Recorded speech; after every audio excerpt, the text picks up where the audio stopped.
We want Commander Post. No rest, no rest. সদৌ ওদালগুৰি জিলা কোচ ৰাজবংশী ছাত্ৰ সন্থাৰ উদ্যোগত জনজাতিকৰণৰ দাবীত এইদৰে আজি প্ৰতিবাদ মুখৰ হোৱা পৰিলক্ষিত হৈছে। এই দৃশ্য হৈছে ওদালগুৰি চহৰৰ যি বিষ্ণুৰাভাই প্ৰেক্ষাগৃহ, এই বিষ্ণুৰাভাই প্ৰেক্ষাগৃহত এইদৰে আচলতে যি কোচ ৰাজবংশীৰ লোকসকল ওলাই আহি তেওঁলোকৰ দীৰ্ঘদিনীয়া যি দাবী জনজাতিকৰণ দাবী, সেই জনজাতিকৰণৰ দাবী আচলতে এইদৰে প্ৰতিবাদ মুখৰ হোৱা পৰিলক্ষিত হৈছে। আজি বছৰ বছৰ ধৰি কোচ ৰাজবংশী এই জাতিটোৱে আচলতে জনজাতিকৰণে তেওঁলোকে আন্দোলন কৰি আহিছে, কিন্তু তেওঁলোকৰ প্ৰাপ্য অধিকাৰ বুলি কৈ এই আন্দোলন কৰি আহিছে। কিন্তু আজিলৈকে কিন্তু সেই প্ৰাপ্য অধিকাৰক লৈ কোনো ধৰণৰ চৰকাৰে গুৰুত্ব প্ৰদান কৰা নাই, আৰু যাৰ বাবে এইদৰে আচলতে এইসকল লোক ওলাই অহা পৰিলক্ষিত হৈছে। যিহেতু তেওঁলোকে জনজাতিকৰণ বা কমতাবোৰ তেওঁলোকৰ মৌলিক অধিকাৰ বুলি তেওঁলোকে ক'ব খোজে, আৰু এই মৌলিক অধিকাৰ তেওঁলোকক লাগিব বুলি আচলতে তেওঁলোকে দাবী কৰিছে, আৰু এইদৰে আজি বছৰ বছৰ ধৰি তেওঁলোকে এইদৰে প্ৰতিবাদ কৰা পৰিলক্ষিত হৈছে। মোৰ লগত কিছু আক্ৰাচুৰ নেতৃত্ব আছে, তেওঁলোকৰ পৰা মই পোনে পোনে জানিবলৈ চেষ্টা কৰিম। কি ক'ব, আপোনালোকে আজি বছৰ বছৰ ধৰি আন্দোলন কৰি আছে কিন্তু কোনো কাম হোৱা নাই, কি ক'ব? আমি এটা কথাই ক'ম, বাৰম্বাৰ যি বিজেপি চৰকাৰে প্ৰতাৰণা কৰি আছে, যি ললিপপ দি আছে, এই ললিপপ আৰু কোনো কাৰণ নচলিব। আমাক জনজাতিকৰণ দিবই লাগে। জনজাতিকৰণৰ কোনো তেওঁলোকৰ আমি একো কথাই মানি নল'ম। 2026 চনৰ আগতে আমাক জনজাতিকৰণ লাগবে। কোচ ৰাজবংশী জনগোষ্ঠীৰ অসমৰ লগতে BTCৰ জনগোষ্ঠীসকলক, কোচ ৰাজবংশী জনগোষ্ঠীসকলক জনজাতিকৰণ মৰ্যাদা দিবই লাগিব, ভূমিৰ অধিকাৰ দিবই লাগিব। নহ'লে কোনো কাৰণে আমি বিজেপি চৰকাৰক আমি এই কথা মানি নলওঁ। আৰু আমি ৰাজনৈতিক ভাষা এতিয়া বুজি পোৱা হৈছোঁ। এই ৰাজনৈতিক ভাষা যি প্ৰবঞ্চনা কৰি আছে, কোনো কাৰণে আমি এই কথা মানি নল'ম। আৰু এটা কথা আমি ক'বলৈ বিচাৰোঁ, যিসকল জনজাতি ব্যক্তিয়ে আমাক বিৰুদ্ধাচৰণ কৰি আছে, আমি এটা কথাই ক'ব খুজিছোঁ, তেওঁলোকে যদি আমাৰ বিৰুদ্ধাচৰণ কৰি থাকে আমিও কৰিম। তেওঁলোকে যে জনজাতিকৰণৰ অধিকাৰ যুগ যুগ ধৰি তেওঁলোকে ভোগ কৰি আছে, আমিতো তাৰে প্ৰতিবাদ কৰিবলৈ যোৱা নাই। গতিকে আমি বিচাৰিছোঁ যে সংবিধান সংশোধন কৰি আমাক জনজাতিকৰণৰ মৰ্যাদা বিচাৰিছোঁ। তেওঁলোকে অধিকাৰ কৰি থকা অধিকাৰ আমি বিচৰা নাই। গতিকে আমাক জনজাতিকৰণ দিয়ক।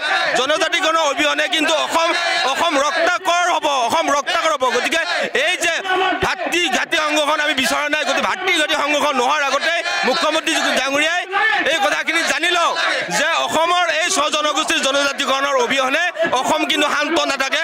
অসম এখন জলাঞ্জলি অসম হ'ব। গতিকে এই অসমক আপোনালোকে অসমৰ জনগোষ্ঠীৰ ভূমিপুত্ৰসকলক জনজাতিকৰণৰ মৰ্যাদা প্ৰদান কৰক। আপোনালোকক যিহেতু এছামে জনজাতি লোকে আপোনালোকক জনজাতিকৰণৰ বিৰোধিতা কৰিছে, বছৰ বছৰ ধৰি কৰি আহিছে, এই ক্ষেত্ৰত কি ক'ব আপোনালোকে? এইকাৰণে আমি এটা কথাই ক'ম যে জনজাতিকৰণৰ যিসকলে বিৰোধিতাচৰণ কৰি আছে, তেওঁলোকৰ যি অধিকাৰ সাব্যস্ত কৰে, তেওঁলোকৰ অধিকাৰ আমি কোনো কাৰণে কাঢ়ি আনিব বিচৰা নাই। আমাৰ যি ন্যায্যপ্ৰাপ্তিৰ অধিকাৰ, এই যি ন্যায্যপ্ৰাপ্তিৰ অধিকাৰ আমাৰ সাংবিধানিক ৰক্ষা কবচ, সাংবিধানিক অধিকাৰৰ মৰ্যাদা সহকাৰে আমি সন্মান বিচাৰিছোঁ। গতিকে এই সন্মান দিয়াটো চৰকাৰৰ অধিকাৰ আৰু আমাৰ পোৱাৰ অধিকাৰ আছে। গতিকে এই জনজাতিকৰণৰ অবিহনে কিন্তু এইবাৰ আমি কোচ ৰাজবংশীসকল বহি কোনো কাৰণত নাথাকিম। আৰু 26ত আমি তেওঁলোকৰ যদি জনজাতিকৰণ নকৰে, আমি বিজেপি চৰকাৰক ইয়াৰে প্ৰতাৰণা আৰু আমি আহ্বান জনাইছোঁ। যদি এই জনজাতিকৰণ মৰ্যাদা তেওঁলোকে আমাৰ অধিকাৰ নিদিয়ে, আমি কোনো কাৰণত বিজেপি চৰকাৰ আমি আৰু কোনো কাৰণত মৰম দয়াৰ কথা নাহিব।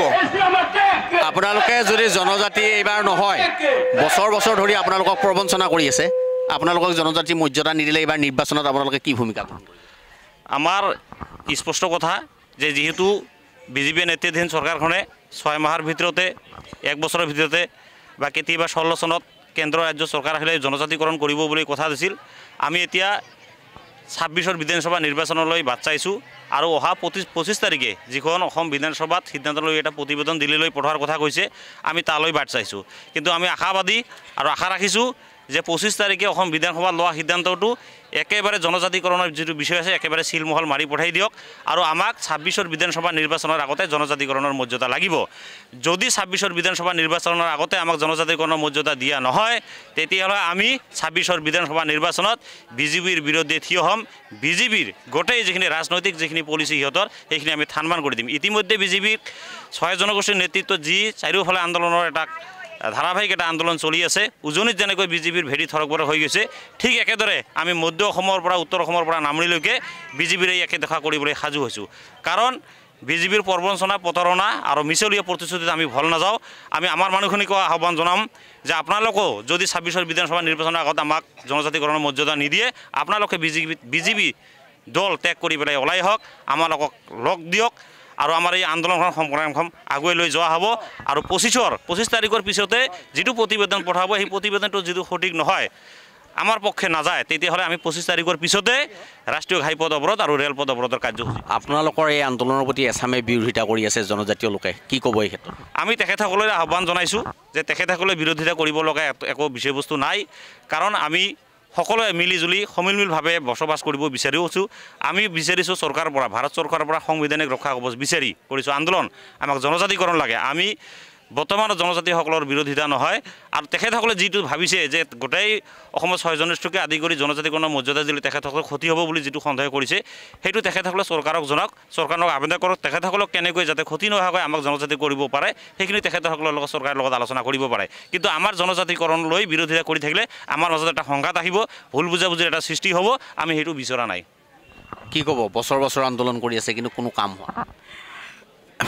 বছৰ বছৰ আমি আন্দোলন আক্ৰাছো কৰি আছোঁ আৰু কোচ ৰাফিজ ছাত্ৰ সন্থাই মানে প্ৰত্যেকটো বছৰ যদি কৰিছোঁ কিন্তু এই বিজেপি চৰকাৰখন আৰু আগৰ চৰকাৰখনে আমাক গৰু ঠগান দিছে 26ৰ আগে যদি আমাক কোচ ৰাফিজ জনজাতিকৰণ নকৰে আমি তেওঁলোকক ব্ৰহ্মপুত্ৰত 26ৰ আগে বিজেপিক উতৰাই দিম আৰু চেণ্ট্ৰেল চৰকাৰক হুকুৱাই দিছোঁ মোদী চৰকাৰক তেওঁলোকে আমাৰ BTCত থকা আৰু নন BTCত থকা যিখিনি কোচ ৰাজবংশী অতি সোনকালে ST দিয়াৰ কাৰণে আমি অনুৰোধ জনাইছোঁ মুখ্যমন্ত্ৰী ডাঙৰীয়াই বাৰে বৈঠক কৰে কিন্তু আমাৰ কোচ ৰাজবংশী মানুহখিনিক তেওঁ ঠগাই আছে কমতাপুৰ যিখিনি ললিপপ দিছে আৰু উন্নয়ন পৰিষদৰ একো কাম নাই প্ৰণৱ নাৰায়ণৰ নেতৃত্বত তেওঁটো বিজেপিৰ মানুহ এই এজেণ্টকো আমি দালালিক মানে হুকুৱাই দিছোঁ আৰু যিবিলাক আমাৰ বিজেপিৰ এজেণ্ট আছে বা EPPত আছে প্ৰত্যেকটো আমাৰ জনগোষ্ঠীৰ ল'ৰাবিলাক বা মানুহখিনি ওলাই আহক নহ'লে এই দুখন মানে ৰাজনীতি দল আৰু আমাৰ জনগোষ্ঠীৰ আমাক STৰ নামত যিখন আমাৰ ট্ৰাইবেল সংঘ বা ৰাভা জনগোষ্ঠীৰ লিডাৰ বা টংকেশ্বৰ ৰাভাই আমাক যিখিনি কথা কৈছে